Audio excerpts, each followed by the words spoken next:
Hello guys, કેમ છો બધા? અમે જઈશું ઉપરકોટના કિલ્લાના આવેલા છે આરે. હેલો ગાઈસ, કેમ છો બધા? મજામાં છો ને? અમે જઈશું ઉપરકોટમાં કિલ્લે અને આ બધા આ સાઈડથી અમને સલાહ આપશે થોડીક આપણે સાંભળશું. બધું કરવાનું. બોલું ત્યારે અવાજ બંધ. આ દરવાજો કિલ્લાનો મેન જૂનામાં જૂનો દરવાજાનો કિલ્લો છે. ઇનોવેશન પછી દરવાજો ને અમુક પિલર બધું નવું બદલેલું, પણ વગર સિમેન્ટ નું કામ. સિમેન્ટ વાપરી નથી. સિમેન્ટ વાપરી નથી, આમને બનાવેલ છે. પથ્થર કાપીને બનાવેલો છે આ કિલ્લો. એનો દરવાજો છે મેન.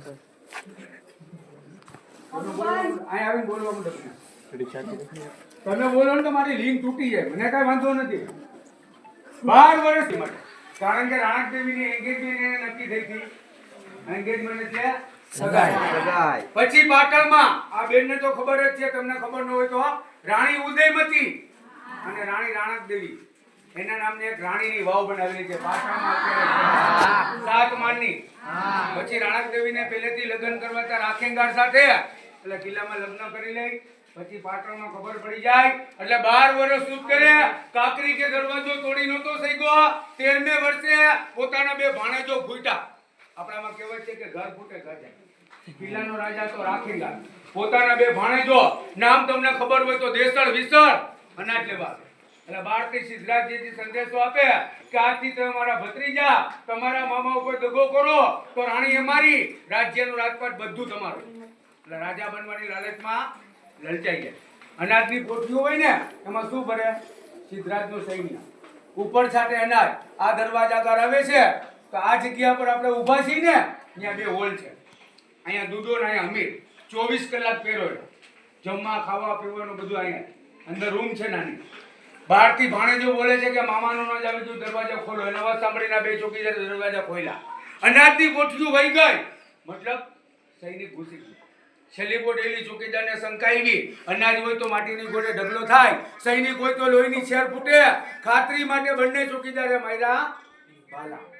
અંદરથી ફૂટી લોહીની છેર. દગો કરી સિદ્ધરાજ જયસિંહ 2 ચોકીદારોને મારી એક રાણી માટે તેને આખું લશ્કર દગાથી અંદર ઘૂસ્યું. તે વખતે એમનું સૈન્ય કિલ્લો જીતવા ગયોનો સેનાપતિ કોણ હતો? સિદ્ધરાજ જયસિંહ.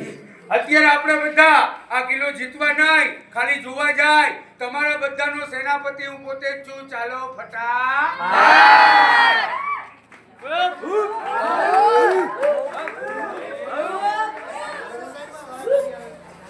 હેલો ગાઈસ, તો બધે જાય છે ઉપર જોવા માટે. આ ભાઈ તમે જેમ જણાવ્યું એમ જાવી છે મારી પાસે. આવી રીતે આગળ જવાનું છે, તો આમને બ્લોગમાં બન્યા રહેજો. હાલો મિત્રો, તો આપણે અહીં ચેકિંગ થાય છે ને ધીમે ધીમે આપણે જઈએ છીએ.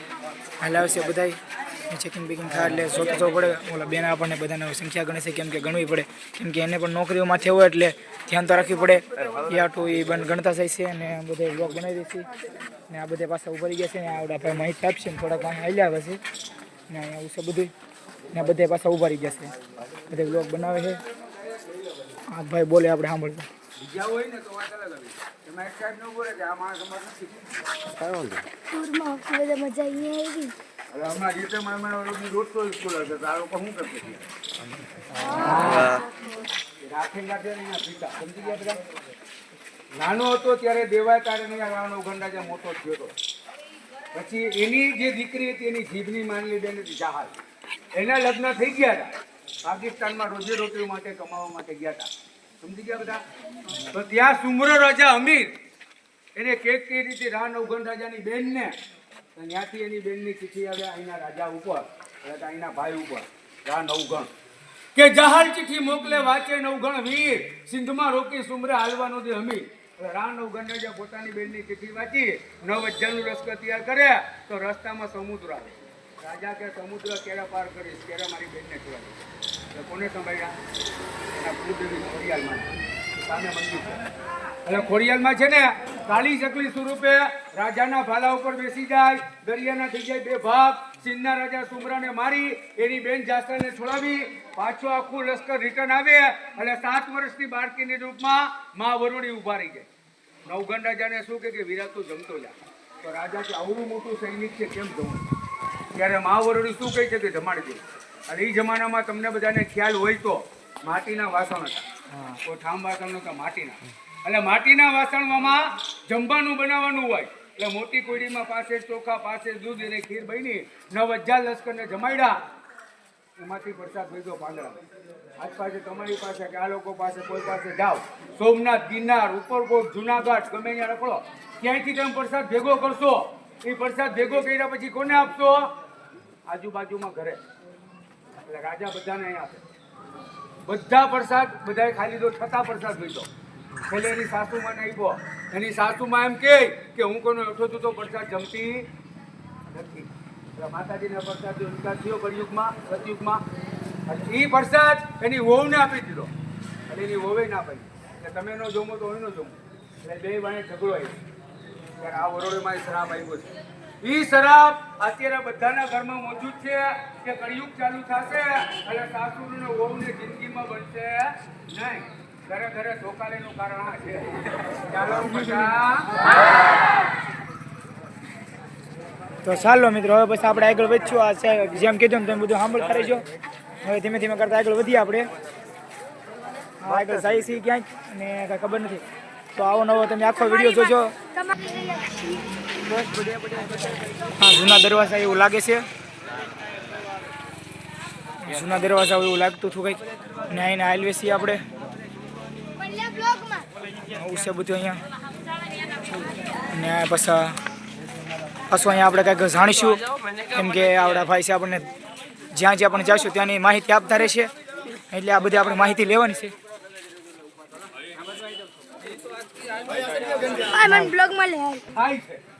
હવે આ દિવાલ તમે જોઈ ને અહીંયા આ બધા સ્ટોન યાર રિનોવેશન કર્યું ને 18માં ચાલુ થયું, એન્ડમાં 23માં પૂરું થયું. 5 વર્ષ એનો ચાલ્યું.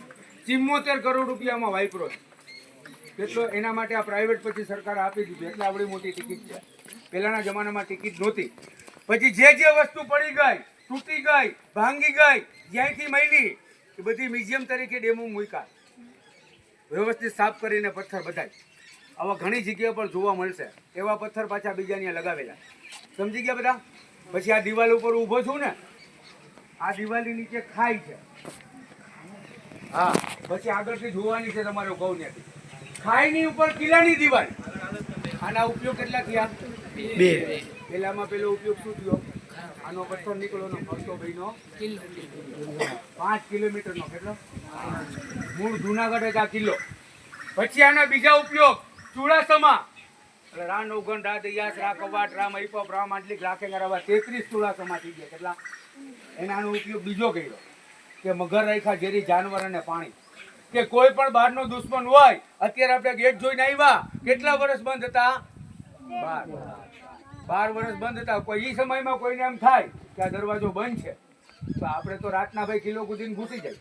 કિલો કુદીને ઉપર આવે તો એને ખ્યાલ ન પડે કે ખાઈ હશે. ડાયરેક્ટ અંદર એટલે પાસપોર્ટ મળી જાય. દુશ્મનનો નાશ અને રાજાનો પ્રજાનો બચાવ. ઊંડાઈ હતી 250 ફૂટ. કેટલી? અત્યારે 30-40 ફૂટ ઊંડાઈ છે હજી. દરવાજેથી માંડી આપણે અહીંયા સુધી જોતા આવીએ એટલે પિક્ચરનું ન્યૂઝ હતું. હાલો બસ અહીંથી આપણે આગળ બધા આવી જ ગયા છે. ને હવે આપણે પેલું મુહૂર્ત અહીંથી શરૂ થાય. તો આમ વ્લોગમાં બના રહેજો. આમ નામ ખાઈ છે, ખાઈને એવું है खाई हमारा दिल खाई में गिर रहा है. खाई से जो खाली वो होई जो જમવાનું ને એવું છે થોડું ઘણું. આઈસ્ક્રીમનું છે કંઈક, હવે શું હોય તો ખબર નહીં. અહીંયા જો ઓલા ભાઈ કંઈક શું કર્યું કે ખબર જ ના પડતી. હવે ઢીંગલો જો તમે અહીંયા જમવા હોય એવું કહે છે. જો આવું છે બધું. ઠેઠ સુધી વ્લોગમાં બનાવી રહ્યો તમને થોડી થોડી માહિતી હું આપ્યા કરી. હા જો અહીં સગડોળ છે, સગડોળમાં બધા બેઠા છે. ને અહીંથી આમ જો કેવી સિટી દેખાય. લોકેશન જો તમે ખાલી એક વખત. બેટરી પૂરી થઈ જાય યાદ રાખજો. હવે સાંભળજો, અહીંયા તમે જોવા જાવ આની પહેલા કોઈ પણ વિદ્યાર્થી કે સાહેબ કે ટીચર કોઈ પણ આવી ગયા હોય બે તોપ હતી કેટલી? એ પથ્થરમાંથી મિલબિલમાં નહોતી. અત્યારે તમે જોવા જાઓ એટલે ટોટલી તો પૈસા કેટલી? 5. કેટલી? સૌથી નાની 2, એનાથી મોટી એક આ સાઈડ વાળી. સમજી ગયા બધા? હવે ઈ ત્રણે ત્રણ તોપ છે એ લોખંડની છે કે બાકીની 2 તોપ આ સાઈડ વાળી છે ને એ 5 ધાતુ વાળી છે. ઈ જ ખાલી 2 તોપ હતી. એનો જૂનો ફોટો, નવો ફોટો, રિનોવેશનનો ફોટો, 3 ફોટા આપણે જોવાના એટલે તમને ખ્યાલ આવે. હવે નાની ને મોટી 2 તોપ તમને બતાવી ને પહેલાના જમાનાની એવી 365 તોપો હતી. કેટલી? 5 કિલ્લામાં ફરતી બોર્ડર ઉપર. ત્યાં દિવાલ ત્યાં સિપાહીઓ સૈનિકો અને રહેવાની જગ્યાઓ બધી ત્યાં બોર્ડર ઉપર છે. તોપો જ્યારે રિનોવેશન છે ત્યારે 80 તોપ મળી ગઈ. બાકી ક્યાં ગાયબ થઈ ગઈ ખબર નથી, કારણ કે એમને પડ્યું. હેરિટેજમાં લીધો ને પછી વીલ ફિટ કરી ત્યાં બાકીની રાખેલી. બાકીની તોપો અહીંયા 3 જેમો માટે આવી તોપો ત્યાં હતી. આ બાજુની 2 તોપ કે અહીંયા નહોતી, અલગથી આવેલી. ક્યાંથી? સાંભળજો, ઈરાકમાં બનાવેલી. ક્યાં? ઈરાકમાંથી આવેલી પોર્ટુગલના કિલ્લામાં. પોર્ટુગલનો કિલ્લો કયો ખબર છે તમને આમાંથી કોઈને? બોલો ના. ભણવામાં આવે પણ કયો કિલ્લો? દીવ, દમણ અને ગોવા આ 3 પોર્ટુગલના કિલ્લા. અને અહીંયાથી દીવ નજીક પડે. આ તોપો બધી ત્યાં હતી ને હજી છે દીવની અંદર. દીવની અંદરથી જ્યારે અમદાવાદ પાસે મેમદાવાદ ગામ છે ત્યાંના બાદશાહ હતો, એનું નામ હતું અહેમદશાહ બાદશાહ. 24 કલાકમાં 2 ગઢ જીતો. ક્યાં ગઢ? પાવાગઢ અને જુનાગઢ. નામ બધું 2 ગઢ. ત્યારે કબજો કર્યો ત્યારે ઉપયોગ કરવા માટે આ 2 તોપ દીવથી લાવ્યો. શેમાં? 5 હાથીની ગાડીમાં. ત્યારે કોઈ પણ ના નામ હોય 3, જેમ આપણા નામ છે ને એમ તોપના નામ હોય. કે તમને કોઈ બોલાવે કે રાજા કે આ નામની તોપ લઈ આવો એટલે એ નામ બોલવું પડે કે એ નામની તોપ અહીં આવે. એટલે આના 3 નામ હતા એ જમાનામાં. ગામડાના લોકો કે ગંગા જમના, મુસ્લિમ લોકો કે લૈલા મજનુ, આપણા હિન્દુ ભાઈઓ બહેનો કે નીલમ અને માણેક. એમાં લખેલું નામ છે નીલમ અને માણેક. મોટી નામ નીલમ, નાની નામ માણેક. દીવની અંદર તમે ગયા હોય કોઈ કે ન ગયા હોય તો ત્યાં 2 પિક્ચર ઉતારેલા છે. યાદ છે કોઈને આમાંથી? નો યાદ હોય તો બોલીને બતાવું છું. અજય દેવગન વાળું કયામત, સમુદ્રની વચમાં જેલ છે કાળા પાણી આખું પિક્ચર ત્યાંનું. બીજા નંબરનું પિક્ચર લગભગ આમાં કોઈ બાકી નથી જોયું છે, અગ્નિપથ ઋતિક વાળું. દીવની અંદર ઉતારેલું આખું. દીવથી 5 હાથીની ગાડીમાં લાવેલો. તે પછી આના મોટી તોપની લંબાઈ 17.5 ફૂટ, નાની તોપની લંબાઈ 7.5 ફૂટ, મોટીનું વજન 15 ટન, નાનીનું વજન 2 ટન. 1 ટન એટલે પેલા કહેવાતું 56 મણ. કેવું? 56. અત્યારે 50. 750 મણની તોપ છે. તોપની પર તમે જોવા જાવ એટલે આગળ છે ને અરબી ભાષામાં લખેલું હોય છે સુલતાન બાદશાહ મોહમ્મદ બેગ. શું? એ 2 તોપ જોયા પછી હવે એના ફોડતા કેમ સાંભળજો. અત્યારે હું અહીંને સૂત્રી બહુ મૂકી જાઉં તો આપણે બધા ભાગી શું કામે ને કે બાજુમાં ઉભા રહે તો માણાના કાનના પડદા ફાટી જાય. નાની તોપ હોય એ બોર્ડર ઉપર હોય, ઘોડે હળગાવે એટલે અવાજ ક્યાં જાય? બહાર. સમજી ગયા બધા? તો મોટી તોપ ફોડવા જાઓ તો તમે એને હું જ મરી જાય, કારણ કે એનો અવાજ મોટો હોય. હવે નો મરે એનું કારણ તમને બતાવું. સાઈડમાં મોટી પાણીની ટેન્કરો રાખે. પાણીની ટેન્કર રાખવાનું કારણ પાછળથી જામગરી આપે. જામગરીમાં સમજતા ન હોય તો મસાલથી વાઇટ સળગાવવાની. વાઇટ સળગાવ્યા પછી જે માણસ સળગાવવાનો અડધી વાઇટ સળગી જાય, માણસ પાણીમાં ડૂબી જાય, ગોળો છૂટી જાય, પાણીમાં અવાજ આવે નહીં. સમજી ગયા? એવી રીતે આ તોપ ફોડતા. હવે આ તોપ જોયા પછી નાનક દેવીનો મેળ જોવાનો કરું.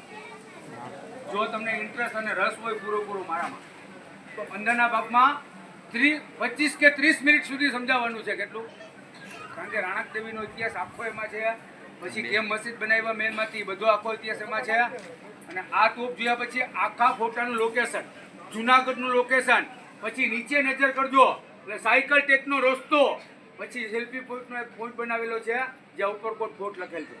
એ બધા નિરાતી જોઈને પછી અહીંયા આવવાનું. પહેલાં આની અંદર મેં એક ડાયલોગ બનાવેલો છે, સાંભળજો. મેલ જોવા જાય એમાં 108,000 રાજ કરી ગયા. કેટલા? દરવાજા કીધું હતું ને. હવે ડાયલોગ સાંભળજો બધા. રાધયાસ, રાકવાટ, રામ ઐપપ, રામ આંડલિક, સિદ્ધરાજ, 9 ગણ, 9 નવાબ, 16 સામત, 12 બાબી વંશના રાજા, પરવીન બાબી જુનાગઢની. 13મી ટોપી એટલે અંગ્રેજો, 14મો ચોટલો ઇન્દિરા ગાંધીનો વારી દીધો હિન્દુસ્તાનનો ઓટલો ચાલો ફટા જોયા બધા નિરાશી સારું હાલો મિત્રો તો આપણે આગળ જોવા જાઉં છું કેમ કે ના હે બધું ના આપણે જુનાગઢનો કિલ્લો જોઈશું ને આ બધું છે ને આપણે જોવાનું છે આગળ જોઈએ તો બનાવી રહેજો હવે ઉપરથી તમને જુનાગઢનું લોકેશન દેખાડું કેવું છે આગળ આ ટોપ છે આ ટોપ છે અને આપણે ફોટા પાડીશું પછી ફોટા પાડીશું ને આ જો બધું જુનાગઢનું લોકેશન છે તમને બતાવી દઉં આ સિટી બહુ મોટી છે આ બધું થોડું થોડું દેખાય પણ બહુ સુપર છે પછી નીચે પણ કંઈક છે તમે જોઈ જુઓ સાઈડમાં પણ દીદ રહે ને ઉપર કોટ લખેલું છે ને જંગલ જેવું લાગે છે ને એવું છે બધું એમાં તો સારું હાલો બધા આપણે ટોપનું જોઈશું આ બે નાની ટોપ છે એક આ બધા મોટી ટોપ છે અંદર કરતાં ને કોલી બસું ત્રણ કુલ ત્રણ છે એટલે બધા જોઈજો ને આ બે નાની નાની આવી બે નાની નાની ટોપ છે તો આમનું રહેજો કેમ કે ઘડી કેમ બધા ફોટા પાડી લઈએ હાલો મિત્રો તો પછી આપણે પાછા આગળ જઈએ છીએ આગળ છે આજે આપણે જોઈ લીધું ને પછી આપણે જઈશું આમ હા ભાઈ બ્લોગ આ માથે છે કંઈક ને આપણે હાલો થોડોક પડીશું કેમ કે ઓલા પર છે જુનાગઢનો ડુંગરો દેખાય છે તમને આપણે એ બધા લઈ જશે હાલો જોઈ ફાસ્ટ થોડો ઘડી